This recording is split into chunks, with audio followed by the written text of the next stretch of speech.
Oke, saya memperkenalkan diri. Jadi saya Pastor Daniel Ong dari Kota Perth. Jadi saya melayani Indonesian Family Church di Kota Perth 33 tahun sudah.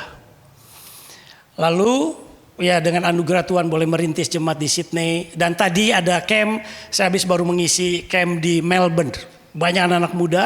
Dan saya melihat bagaimana Tuhan juga melawat mereka dan memakai anak-anak muda. Ya. Oke, saya tidak panjangan, kita langsung lihat firman Tuhan yang sudah disiapkan, yaitu tujuan gereja adalah tujuan Tuhan. Atau kata lain begini, apa sih tujuan gereja? Gereja ini 3 tahun, apa sih tujuannya? Gereja Indonesia juga udah banyak di Perth. Selama kita mengerti tujuan Tuhan, maka kita akan bergereja dengan baik. Kalau tidak mengerti tujuan di dalam gereja, maka ada sesuatu yang kita missing, kehilangan sesuatu. Nah hari ini beban saya untuk menyampaikan firman Tuhan ini di tengah-tengah usia 3 tahun ini. Oke, kita klik pertama, pendahuluan. Saya akan kupas dari kitab Efesus. Kenapa Efesus? Ternyata Efesus itu satu kitab yang banyak berbicara tentang tujuan Tuhan di dalam gerejanya. Efesus itu ditulis oleh Rasul Paulus kurang lebih tahun 62 Masehi. Namun isi tulisannya yang ditulis oleh Rasul Paulus ketika dia di penjara. Ada gambar kurang lebih ilustrasinya, dia tulis tangannya masih terikat borgol, dikawal, tidak menjadi orang bebas. Tetapi dia isi tulisan kitab Efesus bukan dengan keluhan, dengan marah, kepahitan nama Tuhan. Tidak. Malah luar biasa dia bisa isi kitab ini yang makanya kita mau bahas. Yang berikutnya kita lihat, lalu ditulis untuk jemaat kota Efesus. Latar belakangnya apa sih? Efesus pada masa itu adalah pusat penyembahan dewa Artemis. Orang-orang Efesus terbiasa mencari berkat melalui kuil-kuil, jimat-jimat dan ritual-ritual magis. Mereka percaya berkat adalah sesuatu yang bersifat materi. Maka kuilnya Artemis ini itu masih ada di Efesus yang sekarang menjadi negara bagian di Turki.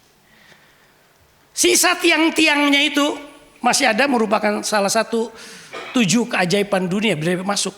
Jadi artinya apa yang ditulis Alkitab, dia memiliki bukti sejarah, masih ada. Lalu di sini di tengah-tengah Rasul Paulus di penjara, dia menulis, dia ingin perkenalkan kepada orang-orang di Efesus. Kamu fokus kepada hal yang materi, yang bisa kelihatan, yang bisa dijamah, yang bisa diraba, kemewahan. Karena pada waktu itu Efesus termasuk kota yang luar biasa. Kalau kita lihat ada ilustrasi gambarnya, itu ada teater yang bisa dibangun ribuan orang. Jadi luar biasa pada waktu itu kota ini benar-benar pusat perdagangan, pusat politik, religion. Dan itu dikuasai oleh dewi yang namanya Artemis ini. Nah ini latar belakang kurang lebih Rasul Paulus menulis ini. Lalu kita tidak panjangkan itu, kita lihat yang berikutnya. Karena Efesus cukup panjang. Nah tujuan gereja adalah tujuan Tuhan. Nah setelah kita pelajari ternyata kitab Efesus itu dibagi menjadi 2 bagian besar. Kalau kita lihat gambar ini lebih menolong kita. Pasal 1 sampai 3 dia mengajarkan who you are, siapa kamu. Lalu pasal 4 dan 6 itu mengajarkan how you live-nya bagaimana, kamu menghidupinya gimana. Setelah kamu tahu siapa kamu di dalam Kristus, lalu kitab Efesus mengajarkan demikianlah kamu harus hidup. Dan luar biasanya di chapter 4 ayat pertama itu seperti engsel yang menggabungkan, yang mengkonektingkan pasal 1 sampai 3, 4 dan 6 dimulai dengan kata therefore. Oleh sebab itu, oleh karena itu. Jadi nyambung gitu saudara. Nah ini dia ya. Nah jadi tema hari ini tujuan gereja adalah tujuan Tuhan, yaitu agar gereja menjadi satu tubuh yang utuh, yang mempermuliakan Kristus sebagai kepala. Oke, ini pendahuluan ya. Kita sekarang mulai bagian yang pertama. Kita bahas 2 bagian besar ini. Bagian yang pertama, Efesus pasal 1 ayat 3, dia tadi ingat kan berbicara mengenai identitas kita di dalam Kristus. Poin 1 bagian A-nya, identitas kita yang baru. Paulus memulai dengan membuka tabir surga, hal-hal yang rohani. Sebelum kita bicara tentang melakukan, kita harus tahu siapa kita. Kalau kita melakukan sesuatu dan kita tidak tahu siapa kita, maka kurang afdol gitu, kurang mantep gitu. Tapi Paulus mengajarkan, kamu tahu dulu deh siapa kamu deh. Nanti apa yang kamu lakukan itu tuh meaningful banget, punya arti. Nah, kita mulai dengan Efesus pasal 1 ayat 3 dan 5. Kita baca sama-sama, mudah-mudahan bisa baca. Mimbar ini mengganggu atau tidak? Enggak kali ya, transparan kan? Oke, kita baca sama-sama. 1, 2, 3. Terpujilah Allah dan Bapa Tuhan kita Yesus Kristus, yang dalam Kristus telah mengaruniakan kepada kita segala berkat rohani di dalam surga. Sebab di dalam Dia Allah telah memilih kita sebelum dunia dijadikan, supaya kita kudus, tak bercacat di hadapannya. Jadi kurang lebih ayat ini mengajarkan kita ngerti identitas pertama. Pasal 1 ayat 3 dia mengajarkan begini. Diilustrasikan dengan sebuah gambar yang sederhana. Seorang yang homeless, yatim piatu, gak punya apa-apa. Lalu tiba-tiba seorang raja tergerak hatinya. Dia bilang, aku angkat anak kamu. Begitu anak yang homeless, yang bukan siapa-siapa diangkat menjadi anak raja, maka segala fasilitas kerajaan itu menjadi milik anak yang diangkat ini. Makanan raja, fasilitas raja, dia menjadi miliki. Itulah gambaran Efesus pasal 1 ayat 3 mengajarkan kita demikian. Dulu kita ini mati katanya. Kita kalau orang mati gak bisa buat apa-apa. Ingin berbuat baik gak bisa. Ingin menyelamatkan diri gak bisa karena kamu mati. Maka keselamatan di dalam kekristenan adalah inisiatif dari Tuhan. Tuhan yang berinisiatif menyelamatkan manusia. Gak mungkin manusia bisa mencari Tuhan dan mengenal Tuhan yang benar, karena pada prinsipnya dia sudah mati. Maka kenapa banyak lahir agama-agama? Karena agama mencari Tuhan dan mencari kebenaran. Waktu dia cari, maka dia ketemu, dia bilang, kalau mau ketemu Tuhan jalannya A, maka ada pengajaran jalan A. Lalu yang B juga berkata di bagian tempat lain, dia mencari Tuhan. Dia bilang, kalau mau tuh kenal Tuhan melalui jalan B, ini ajaran dia B, C. Maka begitu banyak ajaran agama. Tapi kitab Efesus mengajarkan bahwa kekristenan bukan agama, bukan doktrin, tapi dia satu pribadi. Maka kekristenan bisa hanya dinikmatin kalau ada fellowship, ada relasi. Waktu kita ada fellowship, ada relasi, maka terjadi transformasi di dalam kehidupan kita. Maka kekristenan selalu mengajarkan perubahan itu terjadi dari dalam keluar, bukan dari luar ke dalam. Agama mengajarkan dari luar ke dalam. Nggak puasa digebukin, maka kita puasa. Dagang pada waktu puasa jadi masalah loh. Kenapa? Kamu mengganggu orang puasa. Karena semua dari luar harus ke dalam. Tapi buat kita orang Kristen, justru puasa di tengah-tengah restoran lagi buka, itu challengingnya di situ. Jadi karena dari dalam, Rasul Paulus mengajarkan hal yang luar biasa. Itulah status kita. Lalu yang berikutnya, saudara, kita bahas mulai satu persatu kata terpujilah. Kata ini berasal dari akar kata bahasa Yunani, itu yang berarti memuji, memberkati, dan berbicara baik tentang. Apa yang paling misalnya begini saudara. Di tengah-tengah tangan kita dibelenggu, borgol. Lalu dinulis, begitu ayat 3, 1, 2 itu pembukaan kan. Yang ketiga tuh isinya. Dia mulai dengan kata terpujilah. Sementara tangan lagi diborgol. Dia mengajarin kita apalagi. Rasul Paulus sering mengajarkan kekristenan itu bukan dari luar. Kalau lihat dari luarnya, saya ini masuk penjara namanya udah rusak gitu. Kalau orang masuk penjara udah rusak.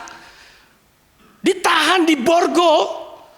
Tapi dia nggak melihat apa yang di luar, tapi lihat di dalam. Maka di tengah-tengah diborgol dia bisa kata, terpujilah. Itu mengajarin kita kalau orang Kristen tidak ditentukan oleh sekitar kita, lingkungan kita apapun. Karena kita punya damai sejahtera ada di dalam. Rasul Paulus di tengah-tengah di dalam penjara, damai sejahtera dia ada di dalam. Maka walaupun seperti di orang tahanan di penjara, dibelenggu, di luarnya kelihatannya udah kagak mengenakan, menjijikan, tapi di dalam ada damai. Dia berkata, terpujilah Tuhan. Bisa gak saudara seperti itu? Di gereja, kalau nama saudara gak disebut aja, udah tersinggung. Saudara tidak diajak dalam kepanitiaan, saudara udah marah. Karena saudara menghargai apa yang di luar. Tapi Rasul Paulus gak peduli yang di luar. Seorang rasul dipermalukan seperti itu, masukin dalam perjalanan, diborgol. Apa yang paling sering membuat kita secara spontan memuji Allah kita, Tuhan kita, dalam doa pribadi kita? Kebanyakan dengan jujur, hal-hal yang rohani, hal yang jasmani. Tuhan terima kasih lo, terpujilah Tuhan, karena ada mobil baru. Tuhan kau dahsyat. Tidak ada Tuhan seperti engkau. Kenapa? Dapat rumah baru. Tapi bisa gak kita memuji Tuhan selagi kita diborgol, di dalam penjara, hak kita diangkat, dicabut? Rasul Paulus ngajarin kita begini. Di dunia yang kamu tinggalin sekarang, itu tidak ada keadilan. Tidak ada kebenaran. Dalam arti dibulak-balik semuanya. Maka kamu bisa menangkan kalau kamu tahu bahwa itu semua sudah diberikan kepadamu, hal-hal yang rohani. Jadi kita punya cara melihat yang berbeda. Atau justru kita bisa memuji Tuhan berkat keselamatan yang kekal itu. Maka Rasul Paulus dia tahu siapa dia di dalam Kristus. Maka dia berkata, terpujilah. Titik-titik. Yang kedua kita bahas sekarang, terpujilah apa? Dia bahas yang berikutnya adalah terpujilah Allah dan Bapa Tuhan kita Yesus Kristus.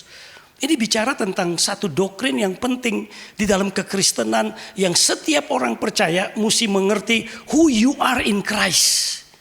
Maka dia dalam sekali di sini. Ini adalah gelar yang unik dan penuh makna. Paulus tidak sekedar berkata Allah atau sekedar Bapa. Ia menggabungkan keduanya. Allah adalah Bapa dari Tuhan kita Yesus Kristus. Pertama, Yesus adalah Tuhan. Dia memakai kata kurios. Gelar yang pertama dalam perjanjian lama yang di bahasa Ibrani tapi diterjemahkan dalam bahasa Yunani. Maka namanya Septuaginta. Dipakai untuk menunjuk kata Yahweh. Itu Allah dalam perjanjian lama dengan menyebut Yesus sebagai Tuhan. Paulus menegaskan keilahian Kristus.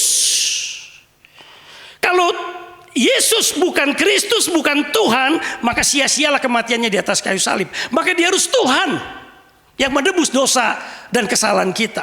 Ini bicara di sini luar biasa. Lalu kedua, Allah adalah Bapa dari Yesus, menunjukkan relasi kekal dalam Tritunggal. Namun yang membuat ini luar biasa adalah melalui Yesus dalam yang adalah Bapa bagi Yesus juga menjadi Bapa bagi kita. Inilah yang disebut dengan adopsi. Maka Matthew Henry menjelaskannya begini. Matthew Henry, bukan Henry Sianada, jangan salah. Henry Sianada tafsirannya kurang mantap. Kalau ini udah teruji, ada bukunya. Dia tafsirin begini. Dalam tafsirannya mengatakan bahwa tujuan Paulus menulis Efesus adalah untuk meneguhkan dan mendirikan jemaat Efesus dalam kebenaran.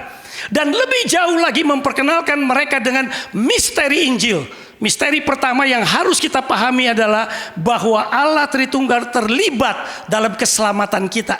Bapa merencanakan, Putra atau Anak melaksanakan, dan Roh Kudus memeteraikan. Jadi posisi kita dalam Tuhan itu begitu kuat gitu, saudara.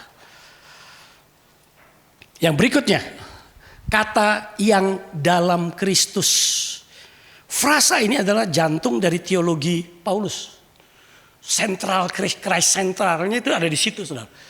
Dalam surat Efesus saja frasa di dalam Kristus muncul sekitar 36 kali. Semua berkat rohani, semua janji Allah, semua pengampunan, semua keselamatan, semua berada di dalam Kristus. Coba kita bisa bayangkan sebuah peti harta karun. Peti itu berisi emas, permata, segala kekayaan. Namun Anda tidak bisa mendapatkan isinya tanpa membuka peti itu. Seperti Kristus, Anda kuncinya untuk membuka peti itu, saudara. Maka dikatakan dalam Kristus. Artinya kitab Efesus ditulis untuk orang-orang yang percaya, yang telah bertuhankan Yesus, menerima Yesus Kristus sebagai Tuhan dan Juru Selamat. Kamu memiliki peti warisan ini. Hanya di dalam Kristus, di luar Kristus, kamu tidak memiliki janji keselamatan itu. Jadi luar biasa, saudara. Maka di dalam Kristus. Nah, kita perdalam ini bahas bagian B-nya. Apa implikasinya? Setelah kita di dalam Kristus, apa implikasinya? Implikasinya jika kita sudah dalam Kristus, maka yang pertama, kita tidak perlu lagi mencari harga diri dari pengakuan dunia. Banyak loh hamba Tuhan sendiri, kalau dia tidak benar-benar kuat posisi dalam Kristus, dia masih mencari penghargaan diri dari pengakuan dunia. Dia masih sibuk cari follower di Instagram, Facebook, media sosial, buat bagi dia meter. Termasuk saudara. Kan ada rasa kebanggaan sih, berapa follower lu? Ratusan, ya baru ratusan, gue udah ribuan. Yang satu lagi bilang baru ribuan, gue puluh ribuan. Lu puluh ribuan, gue ratus ribuan. Kayaknya 100.000 jutaan follower itu merasa lebih berharga. Tapi buat kita, sekalipun kita tidak ada follower, yang kita tahu kita follow Kristus itu. Itu yang jauh lebih penting. Jadi kita tahu mana yang prioritas dan tidak prioritas. Jadi harga diri kita. Makanya ada satu pujian tadi, Christ is enough for you. Dia udah enough.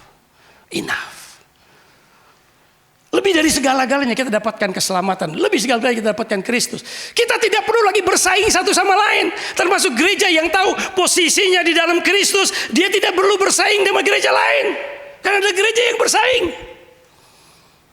Tanya gereja lu perpuluhan berapa? 10%. Ke gereja gua aja 7%.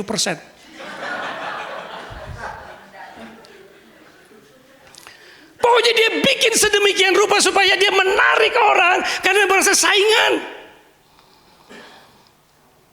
Kita tidak perlu juga membuktikan diri. Nggak usah bukti diri kan kita tuh siapa. Makanya seringkali orang berkata, lu gak tahu gue siapa lu. Nah lu dia diri kagak tahu. Ya, kita sering ngomong, kenapa ya lu gak tahu siapa diri kamu. Kalau kita tahu siapa kita di dalam Kristus, kita gak perlu buktikan diri. Orang bisa melihat, orang bisa berasa. Kita hadir, pasti orang bisa tahu Kristusnya. Contoh kitab Efesus itu menulis kurang lebih begini. Bisakah orang kalau melihat kamu ada Kristus di dalam kamu? Jadi di dalam Kristus. Jadi bisa nggak waktu orang lihat kayaknya ada Kristus di situ loh di dalam hidup dia. Ngomongnya beda, jalannya beda, berpakaiannya beda, semuanya serba beda. Ada Kristus di dalamnya kelihatan. Kita hidup dari apa yang sudah dimiliki, warisan tadi. Tidak perlu iri hati, luka, dan konflik. Jadi, kayak saya percaya di dalam Kristus kita punya warisan masing-masing gitu. Yang orang sering bilang ada portionnya, ada porsi kita. Yaudah kita gak usah iri. Kita bayangin kalau semuanya orang Indonesia di sini mau jadi komjen. Ya susah lah, gak cuma satu komjen. Kita punya fungsi yang lain. Kalau semua bayangin orang Indonesia kesini mau jadi pendeta, siapa yang mau jadi jemaat? Jadi kita udah ada porsi sendiri gitu ya. Jadi saudara pun mau jadi komjen nggak bisa kalau bukan Tuhan siapkan waktu tempatnya. Saudara mau jadi pendeta juga nggak bisa kalau saudara nggak dapat panggilan. Jadi ada porsinya masing-masing. Ya udah nggak usah iri, nggak usah luka, nggak usah konflik. Tinggal temuin Tuhan. Saya percaya di dalam Kristus ada bagian saya, porsi saya Tuhan. Bagian kedua, bagian ketahui ya, Kristus sudah kasih tahu jelas itu. Who God has done buat kita ini. Jadi kitab Efesus mengajarkan tuh tentang tembok yang diruntuhkan, tentang tirai juga yang dibuka. Dulu ada perbedaan orang Israel dan bukan orang Israel boleh menghadap Tuhan, tetapi oleh darah Kristus itu berubah, tidak lagi pemisah. Lalu dijelaskan meterai, kamu di dalam Kristus dimeteraikan oleh Roh Kudus. Di dalam Kristus itu jangan menjadi batu penjuru kita. Itu jelas sekali kemana arah hidup kita. Lalu 4 ke 6 mulai berkata, kita bagian kedua bahas ya Efesus 4:6. Therefore yang tadi kata itu. Maka ada banyak juga nih gambar-gambar di Efesus 6 kan kita jelasin ini kan. Tentang ikat pinggang benar kebenaran itu. Ada perisai, ada kasut. Itu menggambarkan tentang, karena Rasul Paulus nulisnya di Efesus. Ingat Efesus apa? Kota yang penuh kuasa kegelapan. Maka dia bilang, kenakan selengkap senjata Allah. Tutup semua itu.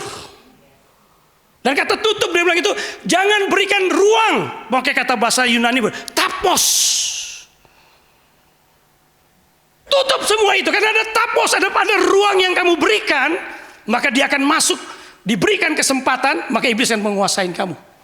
Bagus banget ini menjelaskan tentang, maka kalau kamu hidup dengan menutup pakai selengkap senjata Allah. Jangan beri kesempatan kepada iblis. Itu di Efesus terjadi. Kenapa? Karena penuh dengan atmosfer kuasa kegelapan. Oke, kita bahas bagian A aja, 2 bagian A. Panggilan untuk menjaga kesatuan. Salah satunya setelah kamu di dalam Kristus, bagaimana cara kamu hidup. Nah, saya langsung fokus ke sini. Hidup ini terutama di gereja diajarin loh. Yang tadi gereja. Dia bilang kalau gereja kamu menjaga panggilan kamu untuk menjaga kesatuan. Maka Efesus 4:2-3 berkata begini, hendaklah kamu selalu rendah hati, lemah lembut dan sabar. Tunjukkanlah kasihmu dalam hal saling membantu dan berusahalah memelihara persatuan roh dalam ikatan damai sejahtera. Dia berbicara konteks tubuh Kristus. Kalau semua orang percaya udah di dalam gereja, udah diselamatkan, udah mengerti status posisinya di dalam Kristus, berarti kalau waktu berjemaat, jagalah persatuan itu. Tapi sedihnya gereja gagal dalam melakukan ini. Dan kemarin tadi ada video kan, ada Vietnam suburb lah, Vietnam Town. Kabramata, betul ya nggak salah ya, Kabramata.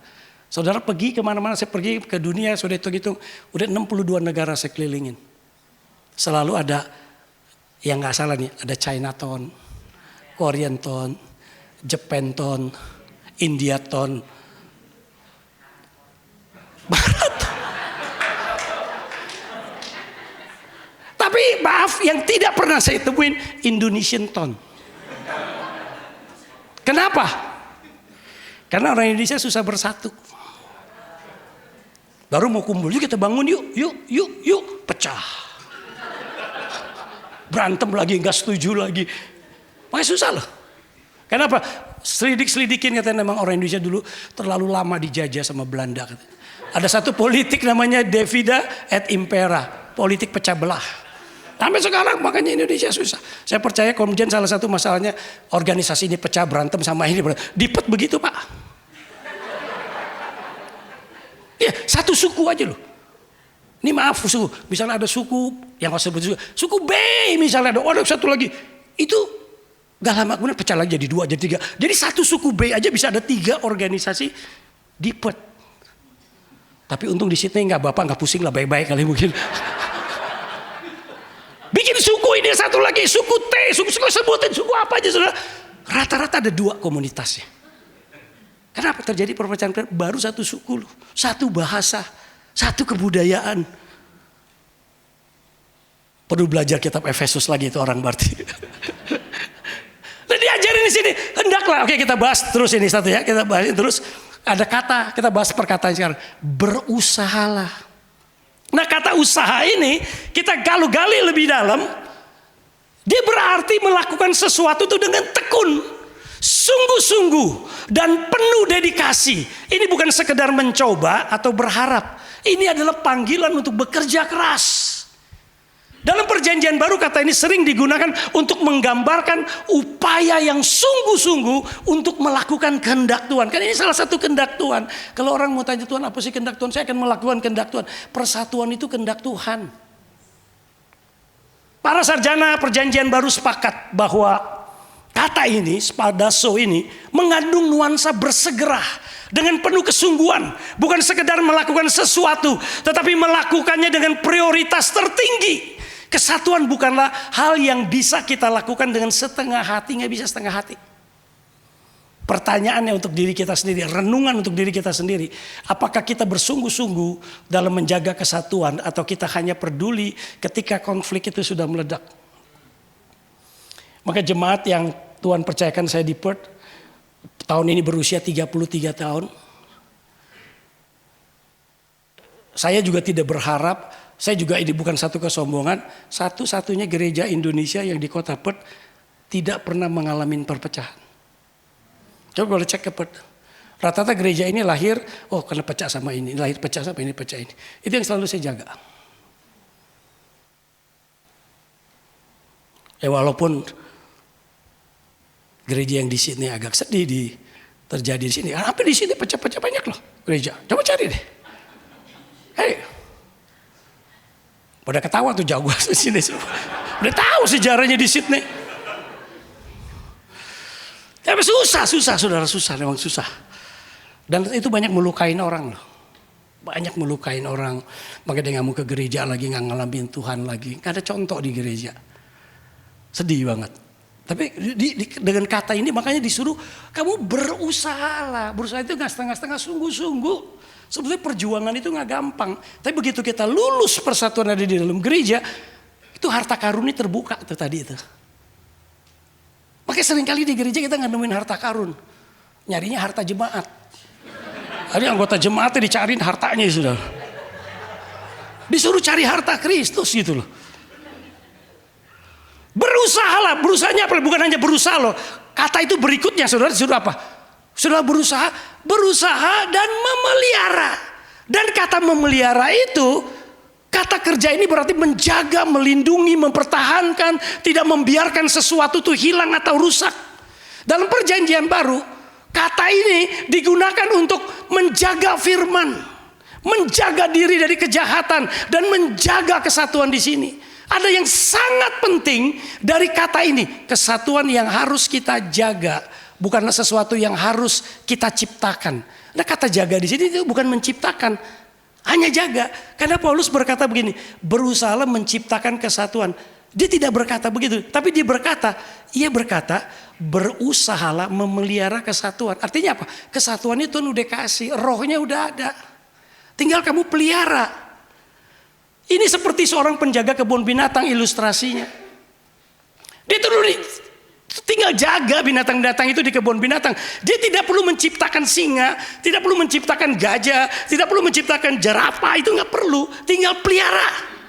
Jadi begitu kita ada gereja bentuk komunitas di sini, kita tinggal pelihara, tinggal jaga. Itu maksud kata Rasul Paulus. Nggak usah bersusah-susah. Pokoknya begitu kamu pengen kesatuan, Roh Tuhan tuh bekerja artinya.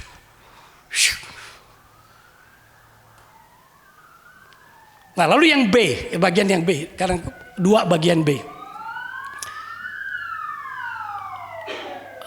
Lalu diajarin gini lagi, gereja itu ada kesatuan. Lalu yang ke B juga gini, kenapa kita harus jaga kesatuan tadi ya, harus pelihara, harus jaga. Karena di dalam gereja itu, Rasul Paulus bilang begini, di Efesus 4:11-12, dialah yang memberikan kita baik rasul-rasul, dia yang memberi katanya. Rasul-rasul maupun nabi-nabi, maupun pemberita-pemberita Injil, maupun gembala-gembala dan pengajar-pengajar untuk memperlengkapi orang-orang kudus bagi pekerjaan pelayanan, bagi pembangunan tubuh Kristus. Tujuannya tubuh Kristus, gereja itu dibangun, maka Tuhan kasih karunia-karunia yang berbeda. Ini bicara karunia jabatan. Nah lalu misalnya kita langsung aplikasikan, bagaimana kita membangun gereja dengan karunia yang berbeda. Oke, klik lagi satu lagi. Bagaimana kita membangun tubuh Kristus ya? Klik, keluar. Nggak ada. Kok bisa hilang? Oke, di saya ada, di sini saya ada. Oke, dalam 5 itu, oke balikin yang satunya lagi deh, saya jelasin dari sini. Kok bisa hilang gitu ya? Rasul, misalnya di sini dikatakan rasul. Rasul itu panggilan karunia dasarnya adalah memberi arah.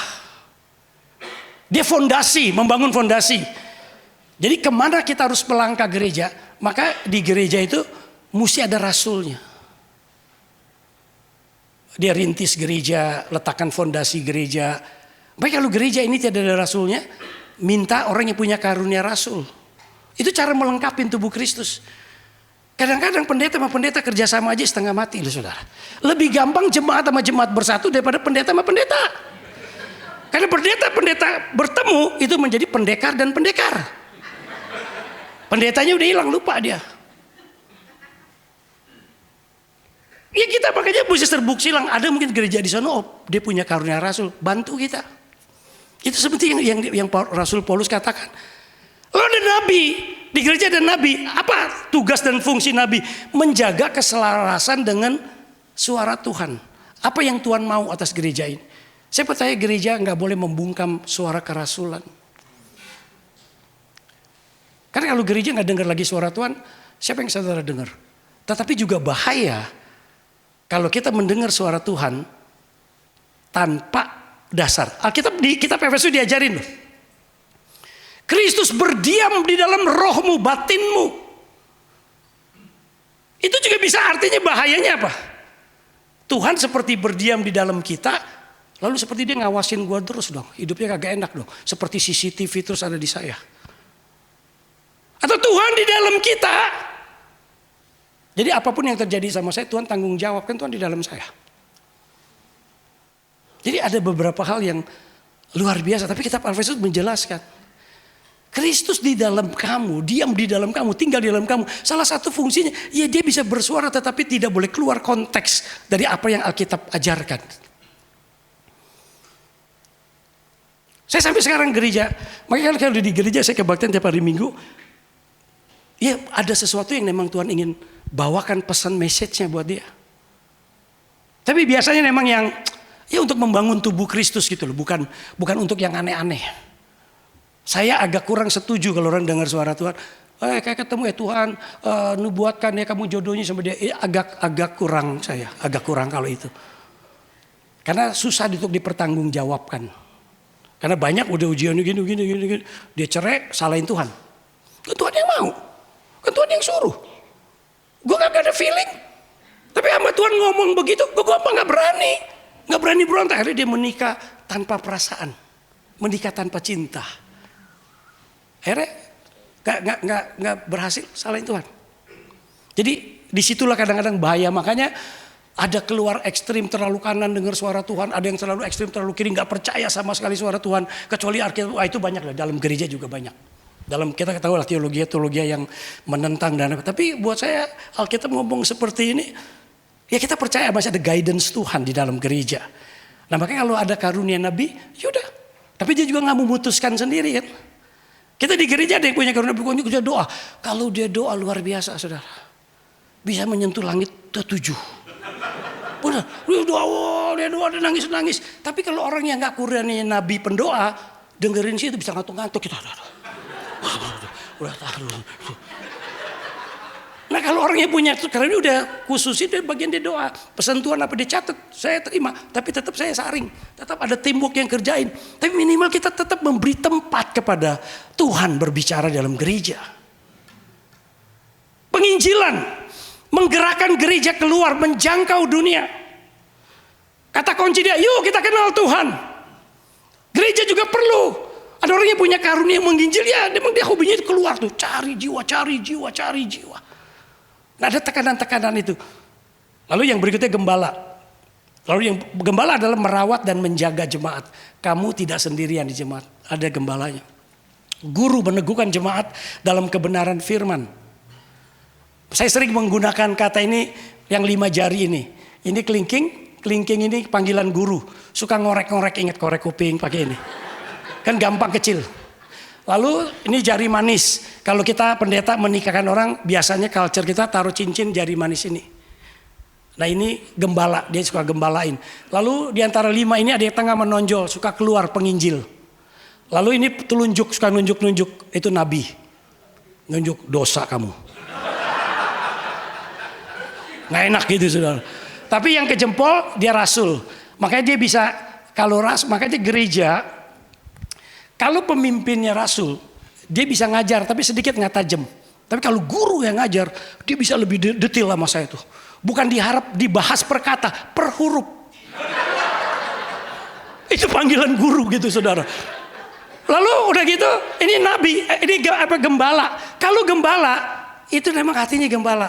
Jemaat baru datang aja, langsung bisa di WA. Selamat datang, Tuhan memberkati. Terima kasih buat kehadiran saudara di gereja kami. Kami senang melayani saudara. Kalau saudara ada keperluan apa-apa, silakan menghubungin saya. Ini nomor telepon saya. Itu hatinya gembala banget.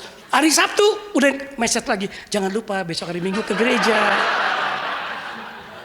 Ibrani 10:25 jangan menjauhkan. Itu gembala banget itu. Tapi ada juga sukanya penginjil. Dia nggak betah di gereja. Tiap hari Minggu keluar diundang sini, diundang sono, diundang sini, diundang sono. Karena apa? Bahan khotbahnya cuma 2 atau 3. Setahun cukup 2-3 aja. Undang sini, undang sono, orang dia senang begitu. Keliling keluar terus. Lalu dia suka nunjuk. Nah biasanya kalau orang punya karunia nabi, temannya sedikit. Orang nggak betah sama dia. Ya kan galak, marah-marah. Standar Tuhan harus ditegakkan di sini. Gak bisa kita main-main sama gereja. Pokoknya tegas gitu saudara. Nah diperlunya di gereja. Di gereja itu perlu. Apalagi gereja Indonesia. Jam karet. Gak ada disiplin. Kadang-kadang makanya perlu. Kalau ada di gereja di situ jangan ditengking. Untuk melengkapi tubuh Kristus. Ya dari Rasul deh semuanya tuh. Oke, apalagi tadi gimana pengajar? Lebih udah cukup. Oke, kita lanjutin. Contohnya apa Sur? Kayak tim sepak bola saudara. Coba lihat. Bayangkan sebuah tim sepak bola. Ada penjaga gawang. Ada bagian belakang backnya. Gelandang itu. Lalu penyerang. Penjaga gawang. Petugas menangkap bola. Penyerang bertugas mencetak gol. Mereka memiliki karakter yang berbeda. Penjaga gawang biasanya tenang dan sabar. Penyerang agresif dan cepat. Gaya hidup mereka juga berbeda. Latihan penjaga gawang fokus pada refleks. Latihan penyerang fokus pada tendangan. Jadi semua beda-beda tapi jadi satu tim. Itulah harus gereja. Jadi nggak bisa kita pengen satu warna doang gitu sudah. Tapi ini satu teamwork yang luar biasa. Lalu yang berikutnya kita bahas. Mengatasi perbedaan. Bagaimana sekarang kita mengatasi? Kita tidak bisa sangkal di gereja itu ada perbedaan. Perbedaan karunia, latar belakang karakter. Sekarang diajarin di kitab Efesus. Bagaimana ngatasinnya? Tantangan nyata dalam gereja perbedaan karakter. Ada yang ekstrovert, suka ramai. Ada yang introvert, suka tenang. Ada lagi yang ketiga, suka trompet. Pokoknya apa aja dibunyiin namanya berisik. Perbedaan gaya hidup, ada yang suka ibadah kontemporer, ada yang suka tradisional. Perbedaan latar belakang, belum lagi perbedaan latar belakang, ada kaya, ada miskin, terdidik, tidak terdidik, muda, tua, itu udah perbedaan. Itu kenyataan. Nah, Paulus membeli resepnya dalam Efesus 4:2, rendah hati, lemah lembut, dan sabar. Oke, kita bahas satu-satu sekarang. Rendah hati. Tidak merasa paling benar, mau mendengar dan mau mengalah. Coba satu deh semua jemaat, ajarin mulai hari ini saya harus belajar rendah hati. Saya tidak merasa saya paling benar. Penjelasan singkatnya gini, rendah hati bukan berarti dia lemah. Rendah hati itu berarti dia tidak egois. Dia pikirkan orang lain. Nggak hanya pakai standar kita, saya suka ini, saya mau ini. Tapi pikirin orang lain, jadi tidak egois. Mau belajar dari orang lain. Jadi rendah hati, mau mengalah dan mau mendengar. Aplikasinya di gereja, tidak memaksakan pendapat. Coba bayangin ada 10 jemaat, 10 pendapat. Waktu kita pengen renovasi gereja aja di Kota Perth itu, pilih warna. Semua punya preferensinya. Hijau. Ya saya bilang nggak setuju lah. Hijau memang gambar represent rumah ibadah lain gitu loh saudara. Merah jangan, jelek lagi. pusing semuanya saudara, nggak ada yang bisa. Karena punya pendapat semua. Tapi udah, kalau saya cara mimpin, oke semua ditampung, catat masuk sini. Tapi pemimpin yang putusin. Selesai. Memang pemimpin tugasnya memutuskan. Jadi jemaat udah percayain sama pemimpin, udah selesai. Kalau nggak repot, kalau semuanya maunya sendiri. Tidak merasa paling rohani, bersedia dikoreksi. Oke, yang berikutnya habis rendah hati apa? Lemah lembut. Cara berbicara dan bertindak yang tidak kasar, meskipun sedang beda pendapat. Makna sederhananya lemah lembut bukan berarti lemah. Lemah lembut berarti punya kontrol diri, kuat tapi tidak menyakitin. Aplikasi di gereja dan komunitas, tidak membalas dengan emosi, menegur dengan sopan, berbeda pendapat boleh tapi tanpa menyerang, terutama menyerang pribadi. Yang berikutnya sabar. Tidak cepat marah, mau memberi waktu untuk orang lain bertumbuh. Makna sederhananya, sabar bukan berarti diam terus. Sabar berarti mengendalikan emosi. Mengerti bahwa semua orang masih proses. Saya sering kata, kok dia gak berubah. Sabar, dia lagi proses. Jadi pasti akan berubah, pasti. Tapi sabar, itu artinya. Aplikasi di gereja dan komunitas, tidak langsung emosi saat tersinggung. Tidak buru-buru menghakimi, mau memberi kesempatan kedua, ketiga, dan seterusnya. Seperti Yesus ajarkan, ampuni dia 7 kali 70 kali, saudara. Lalu yang berikutnya, ilustrasi kapal awak sama, saudara. Ada beda-beda tadi seperti tim sepak bola, namun ketika badai datang, semua perbedaan itu lenyap, mereka semua bersatu.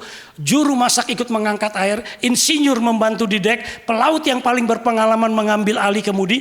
Satu tujuan, menyelamatkan kapal, membuat semua perbedaan tidak relevan lagi. Maka kita harus ingat, kita semua seperti itu. Akhirnya saudara, terakhir aplikasi praktisnya ulang tahun yang ketiga ini, apa yang jemaat bisa lakukan? Mari kita tutup dengan 3 pertanyaan ini. Betul-betul kita baca ini, lalu kita tahu dalam hati, dalam pikiran. Yang pertama, apakah saya sudah mengerti siapa saya di dalam Kristus? Kedua, apakah saya menghargai perbedaan dalam tubuh Kristus? Ketiga, apakah saya berkontribusi untuk kesatuan atau perpecahan? Paulus berkata, berusahalah memelihara kesatuan. Gosip, iri hati, persaingan, sindiran, ini semua adalah racun bagi kesatuan. Sebaliknya, doa, pengampunan, pertolongan, kata-kata membangun, ini adalah lem yang merekatkan. Tujuan Tuhan jelas dalam gerejanya. Gereja yang bersatu dalam keragaman, mempermuliakan Kristus sebagai kepala dan memberitakan keselamatan kepada seluruh ciptaannya. Amin. Mari kita tundukkan kepala, kita berdoa.